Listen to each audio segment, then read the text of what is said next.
অগ্রহায়ণ মাসের মুখ্যদা একাদশীর দিনে বলিও দান করবে না এই 5টি জিনিস। রুষ্ট হবে শ্রীকৃষ্ণ, অর্থ আগমনে বাধা সৃষ্টি হবে, মুখ্যদা একাদশী পালনে নিষ্ফল। নমস্কার বন্ধুরা, ধার্মিকতা ইউটিউব চ্যানেলের আরো একটি নতুন ভিডিওতে আপনাদের সবাইকে জানাই সুস্বাগতম। আশা করছি শ্রীহরি বিষ্ণু তথা শ্রীকৃষ্ণের কৃপায় ভালো আছেন, সুস্থ আছেন এবং ভজন কৌশলে আছেন। বন্ধুরা, সামনে আসতে চলেছে শ্রীহরি বিষ্ণুর পরম পবিত্র একটি দিন, আর সেটি হচ্ছে অগ্রহায়ণ মাসের শুক্লপক্ষের মুখ্যদা একাদশী তিথি। যে সকল শ্রী বিষ্ণু ভক্তরা, শ্রীকৃষ্ণের ভক্তরা এই একাদশী ব্রত পালন করবেন বা যারা পালন করবেন না ব্রতটি, তারা অবশ্যই মনে রাখবেন এই পরম পবিত্র মাসের মুখ্যদা একাদশী ব্রত চলাকালীন সময়ে বলেও কাউকে এই 5টি জিনিস দান করবেন না, তাহলে হতে পারে আপনার হিতের বিপরীত। ফলে আপনার মুখ্যদা একাদশী ব্রত পালনে নিষ্ফল, রুষ্ট হবে শ্রীহরি শ্রীকৃষ্ণ, ঘর থেকে চলে যাবে মা লক্ষ্মী দেবী। তাই সম্পূর্ণভাবে মনোযোগ সহকারে, ভক্তি নিষ্ঠা সহকারে শ্রবণ করুন আজকের ভিডিওটি। মূল পর্বে যাওয়ার পূর্বে আমার সকল দর্শক বন্ধুদের কাছে অনুরোধ করব, অবশ্যই ভিডিওটি সম্পূর্ণরূপে দেখবেন, কোথায় ভিডিওটি স্কিপ করে দেখবেন না, তাহলে প্রচুর প্রয়োজনীয় তথ্য বাদ করে যেতে পারে।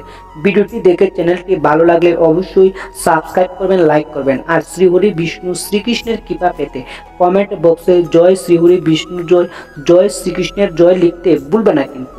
আর অবশ্যই ভিডিওটি শেয়ার করবেন আপনার নিকট আত্মীয় স্বজন, বন্ধু বান্ধবদের সাথে, যাতে তারাও ভিডিওটি দেখে উপকৃত হয় আর আপনাকে ধন্যবাদ জানায়। মুখ্যদা একাদশীর উপবাস বা উপাসনা করলে শ্রীহরি বিষ্ণুর প্রীতি লাভ করা যায় এবং মুখ্য প্রাপ্তির সহায় হয়। অবশ্যই জানবেন মুখ্যদা একাদশীর দিন কোন কোন জিনিসগুলো দান করা মোটেও শুভ নয়, যেটি আপনার জন্য বিপজ্জনক হতে পারে। এর ফলে আপনার ব্রত কোনো মতে সম্পন্ন হবে না। তাই সবকিছু বিস্তারিতভাবে আলোচনা করা হবে, আর আপনাকে অবশ্যই সম্পূর্ণরূপে শ্রবণ করতে হবে। যদি আপনারা ব্রতটি পালন করেন শ্রীহরির বিষ্ণুর প্রতি ভক্তি, শ্রদ্ধার ভালোবাসা দিয়ে। এই আলোচনার প্রসঙ্গে চলুন জেনে নেওয়া যাক 2024 সালের মুখ্যদা একাদশীর শুভ সময়সূচি সম্পর্কে। 24 অগ্রহায়ণ 10 ডিসেম্বর রোজ মঙ্গলবার, দশমী তিথি রাত্রি 1:26 পর্যন্ত, তারপর একাদশী আরম্ভ। 25 অগ্রহায়ণ 11 ডিসেম্বর রোজ বুধবার, একাদশী তিথি রাত্রি 11:05 পর্যন্ত, তারপর দ্বাদশী আরম্ভ। এই দিনই অর্থাৎ 25 অগ্রহায়ণ 11 ডিসেম্বর মুখ্যদা একাদশীর উপবাস পালন করতে হবে।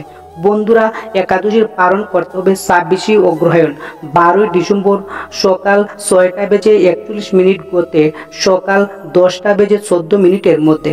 এই হলো বন্ধুরা 2024 সালের মুখ্যদা একাদশীর শুভ সময়সূচি। এই একাদশীর দিনে ভগবান শ্রীহরি বিষ্ণুর পূজা ছাড়াও অনেকে রাধা কৃষ্ণের পূজাও করে থাকে। এই মুখ্যদা একাদশীর ব্রত উপবাস করলে পিতৃপুরুষদের আত্মার শান্তি হয় এবং অস্থায়ী সম্পত্তির স্থায়িত্ব লাভ করা যায়। যারা মুখ্যদা একাদশী ব্রতের মাহাত্ম্য কথা শ্রবণ করেন তারা শ্রী বিষ্ণুর বৈকুণ্ঠ প্রাপ্তি সমান পুণ্যফল লাভ করেন। এই একাদশীর দিন ভগবান শ্রী বিষ্ণুকে পূজা করার সময় অবশ্যই মনে রাখবেন ভগবান বিষ্ণুর হলুদ রং বেশি পছন্দ করেন। এমন অবস্থায় এই একাদশীতে হলুদ রঙের ফল অবশ্যই ভোগ হিসেবে ভগবানকে নিবেদন করবেন। আর এই রঙের ফল হিসেবে আপনারা দান করতে পারেন বিশেষ করে পাকা কলা ফল। মুখ্যদা একাদশীর বিশেষ উপলক্ষে আপনারা একাদশীর পালনের দিন ডাল দান করতে পারেন। বিশ্বাস করা হয় যে ডাল দান করলে পিতৃদোষ থেকে মুক্তি পাওয়া যায় এবং জীবনের সুখ আসে। মুখ্যদা একাদশীর তিথিতে হলুদ বা সাদা রঙের মিষ্টি দান করুন। এই পরম পবিত্র মাসে যেভাবে আপনারা ব্রতটি পালন করবেন, সবার প্রথম এই দিন সূর্য উদয়ের আগে ঘুম থেকে উঠে স্নান করতে হবে। স্নানের জলের সামান্য পরিমাণ গঙ্গা জল বা হলুদ মিশিয়ে স্নান করবেন এবং স্নান করার সময় শ্রীহরি বিষ্ণুর মহামন্ত্রটি জপ করতে পারেন। পারলে অবশ্যই শ্রীকৃষ্ণের মহামন্ত্রটি আপনারা জপ করতে পারেন এই সময়। এরপর শুদ্ধ বস্ত্র পরিধান করে ঠাকুর করে আরতি করতে হবে। তারপর ঠাকুরের নাম জপ করতে হবে মনে মনে। কোনো খারাপ চিন্তা বা কুচিন্তা আনা যাবে না। গায়ে কোনো রকম প্রসাধনী ব্যবহার করা যাবে না এই দিন, যেমন সাবান, শ্যাম্পু, বিভিন্ন ধরনের সুগন্ধি জিনিস এই দিন গায়ে ব্যবহার করা যাবে না। এই মুখ্যদা একাদশীর দিনে বিশেষ করে আপনাকে মনে রাখতে হবে পর গুরু নিন্দা, পরচর্চা, কুকথা, মিথ্যাচার, চুল কাটা, নখ কাটা ইত্যাদি থেকে বিরত থাকতে হবে। সমর্থ হলে দশমীতে একাহার করতে পারেন, একাদশীতে নিরাহার এবং দ্বাদশীতে একাহার করতে পারেন। আর যদি তা না করতে পারেন তাহলে শুধুমাত্র একাদশীতে পঞ্চ রবি শস্য বাদ দিয়ে ফলমূল গ্রহণ করার বিধানও রয়েছে সনাতন ধর্মশাস্ত্রে। বন্ধুরা, এখন আপনাদের অবশ্যই জানাবো এই মুখ্যদা একাদশী তিথিতে কোন জিনিসগুলো দান করা ক্ষতিকারক হতে পারে আপনার জন্য। প্রথম যে জিনিসটি রয়েছে সেটি হলো চাল।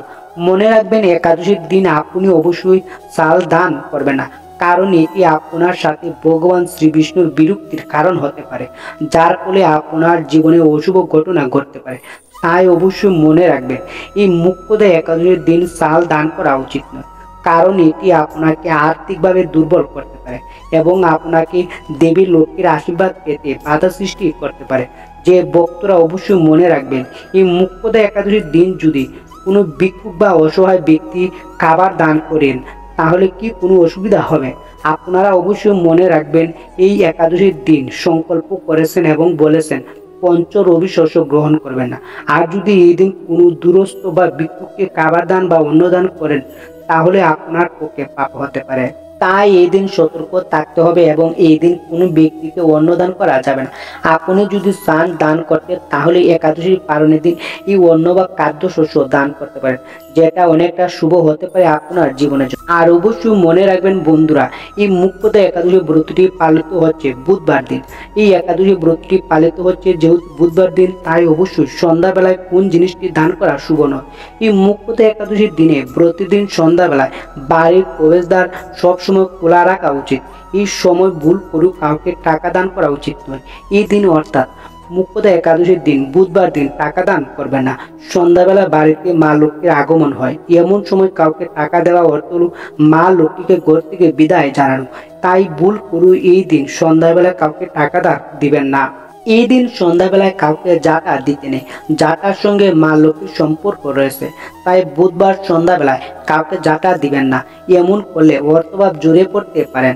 ধর্মীয় ধারণা অনুযায়ী সন্ধ্যাবেলায় ঘর ঝাড়ু দিলে বা কাউকে জাটা দান করলে মা লক্ষ্মী অনেকটাই রেগে যায়, তাই অবশ্যই সতর্ক থাকবেন। শাস্ত্র মতে বলা হয়েছে সন্ধ্যাবেলায় কাউকে দুধ দিতে নেই। দুধ দই শ্রী বিষ্ণু, মা লক্ষ্মী এবং বৃহস্পতির সাথে সম্পর্কযুক্ত। তাই এই দিন অর্থাৎ বুধবার দিন সন্ধ্যাবেলায় ভুল করু কাউকে দুধ দই কাউকে দান করবেন না। মুখ্যদা একাদশীর দিনে ভুল করু সন্ধ্যাবেলায় কাউকে হলুদ দান করবেন না, কারণ হলুদের সঙ্গে বৃহস্পতির সম্পর্ক রয়েছে। সন্ধ্যাবেলা হলুদ দান করলে বৃহস্পতি দুর্বল হন এবং ধন ও বৈভবের অভাব দেখা দেয়। অন্যদিকে কুষ্টিতে বৃহস্পতির পরিস্থিতি মজবুত থাকলে জীবনে কখনো কোনো কিছুর অভাব থাকে না, জ্ঞান ও লাভ বৃদ্ধি পাবে। আপনি যদি অবশ্যই এই বিষয়টি সতর্ক থাকতে হবে। অবশ্যই সন্ধ্যাবেলা পেঁয়াজ রসুন দান করা নিষিদ্ধ রয়েছে, কারণ কেতুর সঙ্গে এই দুইটি বস্তু সম্পর্ক রয়েছে। জাদুর কোনা ও অশুভ শক্তির সঙ্গে কেতু সম্পর্কযুক্ত। তাই বন্ধুরা, বুধবার সন্ধ্যাবেলায় পেঁয়াজ রসুন দেওয়া অশুভ বলে মনে করা হয়। তাই বন্ধুরা, এই মুখ্যদা একাদশীর দিনে সন্ধ্যাবেলা এই জিনিসগুলো দান করা মোটেও শুভ নয় বলে মনে করা হয়। যদি আপনাদের দান করার ইচ্ছা থাকে তাহলে অবশ্যই একাদশীর পালনের দিন খাদ্যশস্য দান করুন। এই দিন দান করা শুভ বলে মনে করা হয়। এই কয়েকটি জিনিস বন্ধুরা মুখ্যদা একাদশীর দিন অবশ্যই ভুলেও দান করবেন না। এই আলোচনার প্রসঙ্গে চলুন বন্ধুরা মুখ্যদা একাদশী ব্রতের মাহাত্ম্য কথা শ্রবণ করা যাক। যুধিষ্ঠির বলেন, হে বিষ্ণু, আমি আপনাকে বন্দনা করি। আপনি ত্রিলোকের সুখদায়ক, বিশ্বেশ্বর, বিশ্বপালক ও পুরুষোত্তম। আমার একটি সংশয় আছে, অগ্রহায়ণ মাসের শুক্লপক্ষের যে একাদশী তার নাম কি? বিধি বা কেউ কোন দেবতা এই একাদশীতে পূজিত হন তা আমার কাছে বলুন।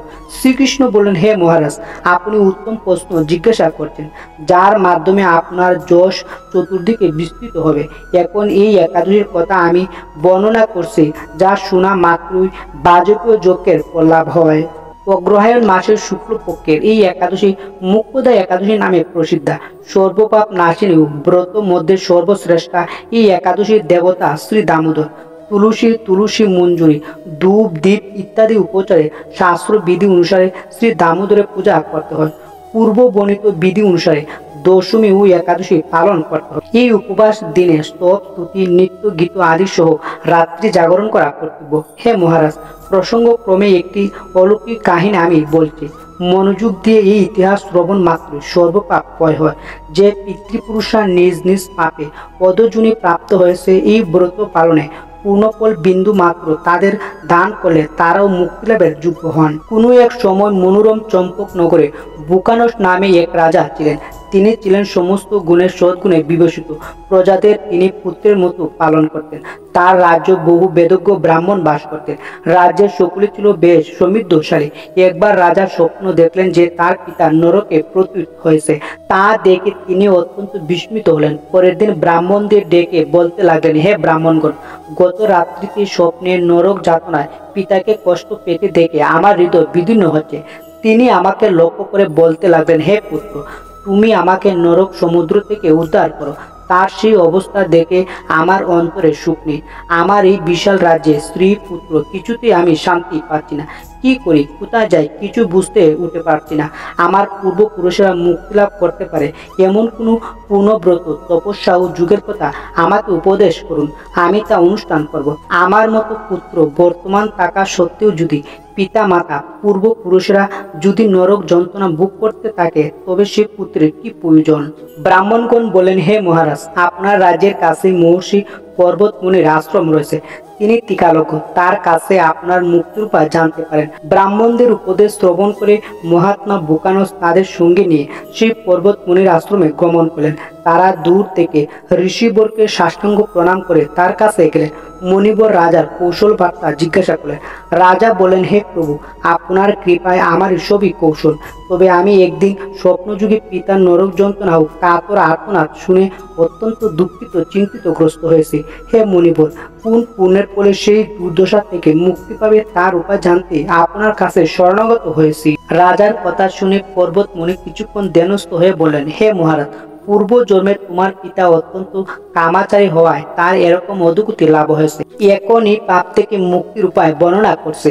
অগ্রহায়ণ মাসের শুক্ল পক্ষের মুখ্যদা একাদশী পালন করে সেই পূর্ণফল পিতাকে প্রদান করো। সেই পূর্ণ প্রভাবে তোমার পিতা মুক্ত লাভ হবে। মনের কথা শোনার পর রাজা নিজ গৃহে ফিরে এলেন। সেই পবিত্র তিথির আবির্ভাবে তিনি স্ত্রী পুত্র আদি সহ যথাবিধি মুখ্যদা একাদশী ব্রত পালন করলেন। ব্রতের পূর্ণফল পিতার উদ্দেশ্যে প্রদান করলেন। ওই পূর্ণফল প্রদানের সঙ্গে সঙ্গে আকাশ থেকে পুষ্পবৃষ্টি হতে লাগলেন। হে পুত্র, তোমার মঙ্গল হোক। এই বলতে বলতে বুকানস রাজা পিতার নরক থেকে মুক্ত হয়ে স্বর্গে গমন করলেন। হে মহারাজ যুধিষ্ঠির, যে ব্যক্তি এই মঙ্গলদায়িনী মুখ্যদা একাদশী ব্রত পালন করে তার সমস্ত পাপ বিনষ্ট হয় এবং মৃত্যুর পর মুক্তি লাভ করে। এই ব্রতের পূর্ণ সংখ্যা আমিও জানি না। চিন্তামণির মতো এই ব্রতটি আমার অত্যন্ত প্রিয়।